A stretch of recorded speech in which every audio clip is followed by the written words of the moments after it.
जिन्हें निर्मित होना था।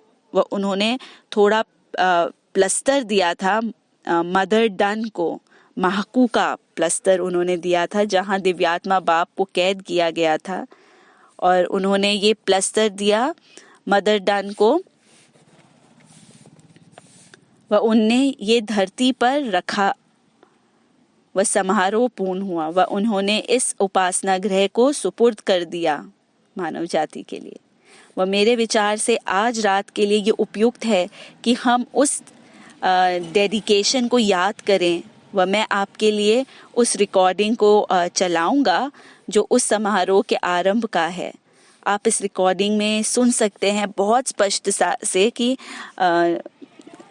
कार्ला डन उन्हें पुकारते हैं बहुत स्पष्टता से। वह फिर वो कहती हैं कि कॉल्स कार्ला डन को पुकारते हैं और वो कहते हैं फिर मदर डन उन्हें कहती है क्या मैं आपको पकड़ सकती हूँ। वो कहती हैं वह आपसे इस रिकॉर्डिंग में इसे स्पष्ट रूप से सुन सकते हैं जिसे मैं अभी बस चलाने ही वाला हूँ। क्या मैं आपको पकड़ सकती हूँ। वह फिर वे अपने याददाश्त से उनको एक याद थी प्रार्थना, वो प्रार्थना करती हैं और वो प्रार्थना है, हे ईश्वर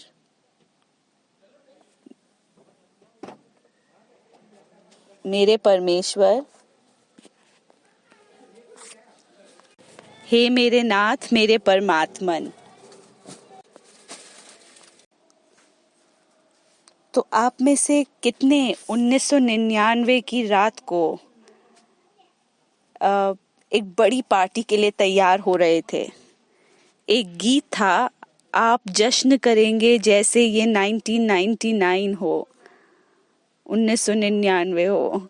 वह दिसंबर 28 को ठीक सन 2000 के 3 दिन पहले विश्व न्याय मंदिर ने एक पत्र लिखा। वह उसे कहा किताबे अक़दस के अन्य नियमों का प्रयोग। वह मूलतः उन्होंने कहा कि एक नया कानून है किताबे अक़दस में, क्योंकि धीरे धीरे किताबे अक़दस स्वयं को खोल रही है। वह एक नया नियम कानून पहली बार प्रयोग में लाया जाएगा। वो है 95 बार अल्लाह व आपा का कहना हर दिन। हुकूकुल्लाह के नियम को उन्होंने इससे कुछ समय पहले बताया था। फिर वो आगे कहते हैं कि 2 तरह की आध्यात्मिक भक्ति है। उन्होंने कहा एक व्यक्तिगत आध्यात्मिक विकास है, वह एक सामुदायिक आध्यात्मिक विकास है। और वे व्यक्तिगत सामुदायिक विकास की बात कर रहे थे यहाँ 1999 में। वह उन्होंने कहा कि सामुदायिक विकास भी है। उन्होंने कहा आध्यात्मिक विकास जो व्यक्तिगत विकास से उत्पन्न होता है वो प्रतिबलित होता है मित्रों के प्रत्येक स्थानीय समुदाय में प्रेमपूर्ण मिलन के द्वारा। वह समुदाय रूप में आराधना करने से, वह प्रभु धर्म में अपने सहमानवों की सेवा करने से वो सामुदायिक विकास में बदलता है। तो वो कह रहे हैं कि व्यक्तिगत आध्यात्मिक विकास है वह सामुदायिक विकास, क्योंकि ये 2 चीजें हैं। व्यक्तिगत आध्यात्मिक विकास के बारे में हमने बात करी कि प्रार्थना करना, सर्व महान नाम का जाप करना। उन्होंने बताया कि सामुदायिक भाग ईश्वरीय जीवन के लिए प्रार्थना व सेवा जो है वो माशरुकुल अस्कार उपासना ग्रहों से संबंधित है जो किताबे अक़दस में प्रकटित है। अब वे कुछ रोचक है जो बताते हैं। वो कहते हैं कि भले ही अभी स्थानीय उपासना ग्रहों के निर्माण का समय नहीं आया है, पर आराधना के लिए नियमित बैठकें रखी जाएं जो सभी के लिए हों, खुली हों। वह मानवतावादी सेवा परियोजनाओं में बहाई समुदायों की प्रतिभागिता वह इस प्रकार के बहाई जीवन के तत्व की अभिव्यक्ति है। वह एक अगला कदम है ईश्वर के नियम कानून के कार्यान्वयन का। तो 1999 में वो हमें कह रहे हैं कि माशरुकुल अस्कार का नियम कानून जो बहावला की अत्यावश्यक संस्थाओं में एक है, जिसका इस ग्रह के हर शहर में विद्यमान होना निर्धारित है। वो नियम कानून 1999 में पूरा किया जा सकेगा भक्तिपरक बैठकों व सेवा के द्वारा, क्योंकि हमने अंततः ये महसूस किया कि मशरकुल अस्कार इमारत नहीं है। इमारत तो केवल इसकी भौतिक अभिव्यक्ति है। सांप्रदायिक सामुदायिक जो भक्ति की अभिव्यक्ति करना है और वो जो सेवा से जुड़ी है। जब हम सेवा को सामुदायिक भक्ति के साथ जोड़ते हैं, वो मशरकुल अस्कार का नियम कानून अपने आप बन जाता है। तो हमारे पास उपासना गृह वास्तव में अभी है दुनिया में, कहीं भी जहां हम भक्ति परक के बैठ के आयोजित कर रहे हैं, वह प्रभु धर्म की सेवा कर रहे हैं। ये उपासना मंदिर का एक कीटाणु है। उपासना मंदिर केवल भौतिक अभिव्यक्ति है। इसलिए अब्दुल बहा शिला को नीचे रख सके, वह ये कह सके कि उपासना मंदिर बन चुका है। Temple has been already been built. क्योंकि उपासना मंदिर कुछ ऐसा है जो वहां है। तो ये बहुत रोचक था। 1990 में, वह किसे याद है वो 1999 का संदेश, और ये बहुत उत्साह से भरने वाला संदेश था। हमें सच में बहुत उत्साहित होना चाहिए था, पर फिर हम और भी अधिक उत्साहित हुए 2 वर्ष के बाद, सन 2001 में, क्योंकि विश्व न्याय मंदिर ने 2001 में बस 2 वर्ष बाद ही बताया कि 5वें युगारंभ अवधि की विशेषताएं, द 5th इपोक के बारे में उन्होंने बताया। वह मूलतः आप जानते हैं, धर्म संरक्षक ने कहा कि प्रभु धर्म की आयु जो इस 100 वर्ष में विकसित होगी, वे इपोक्स अवधियों में गिनी जाएगी। वह हम अभी 5वें इपोक में हमें होना है, जो हम समझते हैं कि 2021 में समाप्त होगा। तो हमारे पास 7 या 8 वर्ष और है, और हम जानते हैं कि 5th इपोक में कुछ चीज़ें घटित होंगी। और फिर विश्व न्याय मंदिर बताते हैं कि 5th इपोक की जो एक विशेषता होगी, और ये होगा कि और अधिक उपासना ग्रहों का निर्माण होगा 5th इपोक के दौरान। और वो कहते हैं राष्ट्रीय उपासना गृह, जैसे जैसे परिस्थितियां अनुज्ञा देंगी, वैसे वैसे राष्ट्रीय उपासना गृह होंगे। उन्होंने ये 2001 में कहा, तो हम सब ने कहा ठीक है, वो इसे घोषित कर देंगे इनमें से किसी भी एक योजना में। अगली योजना में कोई उपासना गृह नहीं था। फिर अगली योजना आई, फिर हमने कहा अगले 5 सालों में हमें मिलेगा शायद, पर हमें फिर भी उपासना गृह के बारे में नहीं मिला। फिर मैं इंतज़ार कर रहा था। वो मैंने कहा हर बहाई से, जिसे भी मैं जानता था, कि जिस 5 वर्षीय योजना में हम अब हैं, उसमें जो 2 वर्ष पूर्व घोषित हुआ, मैंने कहा इसमें उपासना गृह होना चाहिए। आप जानते हैं कि मैंने क्यों ये सोचा, क्योंकि काफ़ी समय लगता है एक उपासना मंदिर को निर्माण करने में, उसको बनाने में। भारतीय उपासना मंदिर को 10 वर्ष से अधिक लग गए थे। मैंने कहा यदि हम अब आरंभ नहीं करेंगे तो विश्व न्याय मंदिर तो गलत ठहर जाएंगे। ये कहने में कि नए उपासना मंदिरों का 5वें इपोक में निर्माण होगा।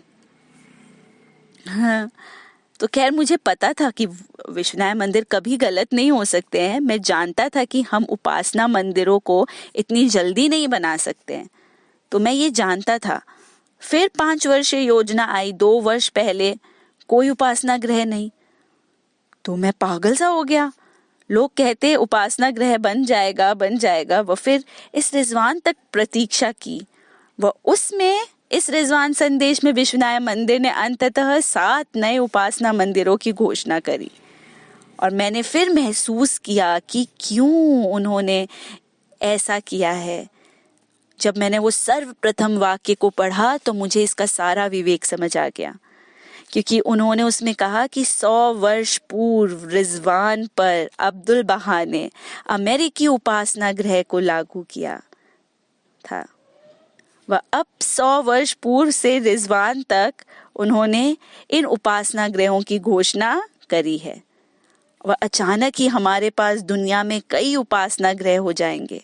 हमारे पास अभी जो उपासना गृह हैं उसकी ठीक दुगने संख्या हो जाएगी, जिसका अर्थ है कुछ तो हो रहा है बहाई जगत में। क्योंकि विश्वनाथ मंदिर ने कहा, मुझे इसको थोड़ा समझाने दीजिए। वे कहते हैं कि ये है जो वो कहते हैं कि पहले उन्होंने कहा कि स्थानीय मंदिर की सह संबंध, खैर पहले मुझे इस पर जाने दीजिए। वो कहते हैं कि अब्दुल बहा द्वारा मशरुकुल अस्कार को विश्व के अति अत्यावश्यक संस्थाओं में वर्णित किया गया है। ये बहाई जीवन के 2 आवश्यक व अविभाज्य पहलुओं का मेल है मशरुकुल अस्कार। और मशरुकुल अस्कार 2 अविभाज्य पहलुओं के मिलन से बनता है। और वो 2 अविभाज्य पहलू कौन से हैं बहाई जीवन के? पहला है आराधना व दूसरा है सेवा। और ये एक नया प्रकार का धर्म है। यहाँ आप केवल आराधना ही नहीं करते रहते, आपको कार्य करना पड़ता है, अभ्यास, प्रैक्टिस, एक्शन करना पड़ता है। अन्य शब्दों में सेवा करना है। वह आप केवल प्रार्थना नहीं करते, आपको प्रार्थना के साथ सेवा करना है। वह मशरुकुल अस्कार ये दोनों का मिलन है, दोनों ही करता है। उन्होंने कहा इन दोनों का मिलन ऐसे सामंजस्य में परिलक्षित होता है जो योजना के सामुदायिक निर्माण की विशेषताओं में निहित है। विशेषकर भक्तिमय चेतना का तेजी से बढ़ना, जो भक्तिपरक बैठकों में अपनी अभिव्यक्ति को पाता है, वो तेजी से बढ़ने लगती है और व्यापक हो जाती है। वह शैक्षणिक प्रक्रिया जो क्षमता निर्माण करती है मानव जाति की सेवा करने के लिए। अब सुनिए जो वो यहाँ कह रहे हैं। आराधना व सेवा का सह संबंध विशेषकर विश्व के उन समुदाय समूहों में स्पष्ट है जहाँ के बहाई समुदाय आकार में काफी वृद्धि व जीवन बल पा चुके हैं, व जहाँ सामाजिक कार्य प्रत्यक्ष है। ठीक है, तो मूलतः वो कह रहे हैं कि विश्व के कई स्थानों पर जहाँ वे विशेषकर वो आकार में व जीवन बल में वृद्ध हो चुके हैं, वहाँ वह सामाजिक कार्यों में वो जुड़े हुए हैं। तो वे आगे कहते हैं कि ये इन समुदाय समूहों है कि आने वाले वर्षों में मशरुकुल अस्कार परिकल्पित होंगे।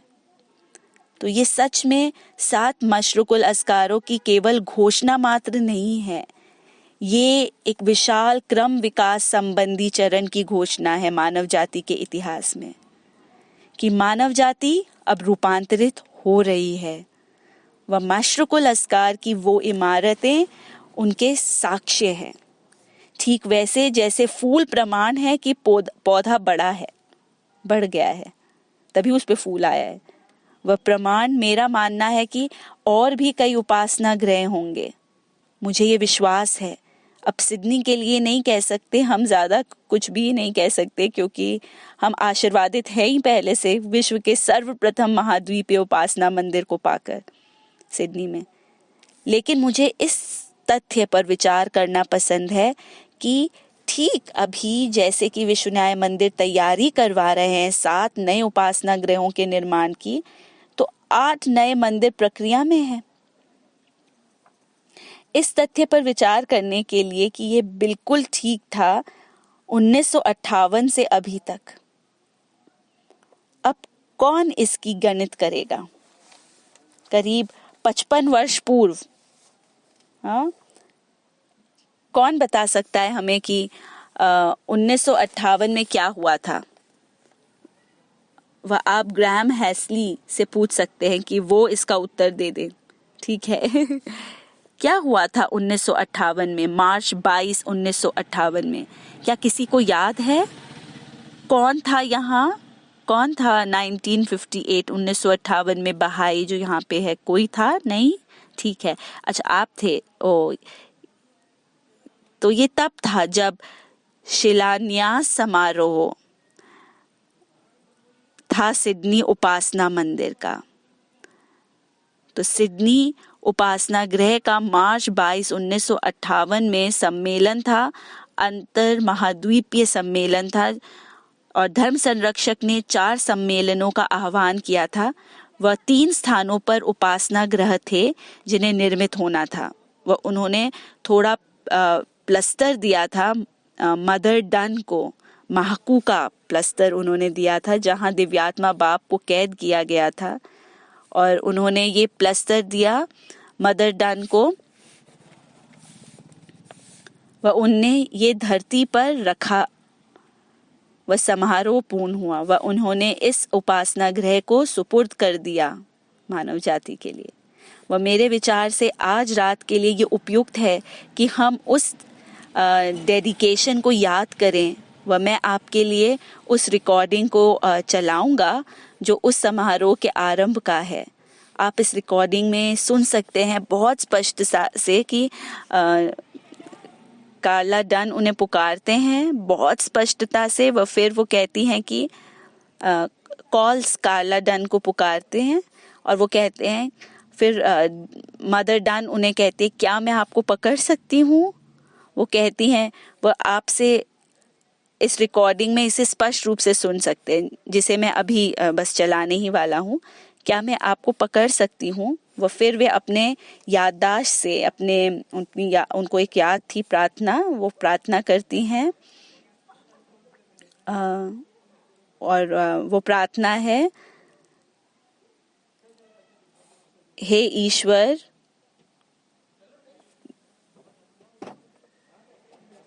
मेरे परमेश्वर, हे मेरे नाथ मेरे परमात्मन,